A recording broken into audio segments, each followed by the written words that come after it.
নমস্কার বন্ধুরা, আমি সুমনা আর এসআরএ গ্রিন গার্ডেনে তোমাদের সবাইকে স্বাগত। দেখো বন্ধুরা, সকাল সকাল ছাদে চলে এসেছি কলমি শাক তোলার জন্য।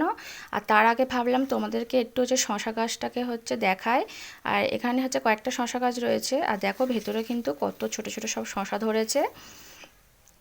আর দেখতে পাচ্ছি কয়েকটা গাছের পাতা কিন্তু হলুদ হয়ে গিয়েছে, জানি না শশাগুলো বড় হবে কি না, কিন্তু ছোট ছোট কিন্তু অনেক শশা ধরেছে।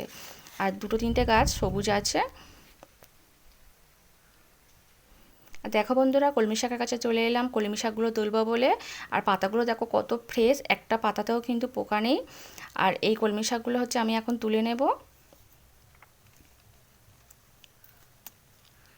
আর এই কলমি শাকগুলো দেখো বন্ধুরা, আমি কিন্তু একদম ভেঙে গিয়েছে, মানে ফেলে দেওয়ার মতো ঝুড়িতে কিন্তু চাষ করেছি। দেখো একদম কিন্তু ঝুড়িটা ভেঙে গিয়েছে। আর এই কলমি শাকগুলো কিন্তু আমি বীজ থেকে চাষ করিনি, এইগুলো বাজার থেকে কিনে আনার পরে পিছনে যে ডাঁটাটা আমরা ফেলে দিই, সেই ডাঁটাটাই কিন্তু আমি এখানে বসিয়েছিলাম। আর তোমরা যদি জানতে চাও যে কিভাবে কলমি শাকের ডাঁটা থেকে চারা তৈরি করবে, আমার কিন্তু ভিডিওতে দেওয়া আছে, সেটা তোমরা দেখে নিতে পারো।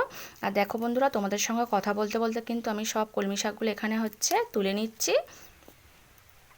দেখো বন্ধুরা, আমার কিন্তু সব কলমি শাকগুলো তোলা হয়ে গিয়েছে। আজ এই পর্যন্ত বন্ধুরা, টাটা বাই।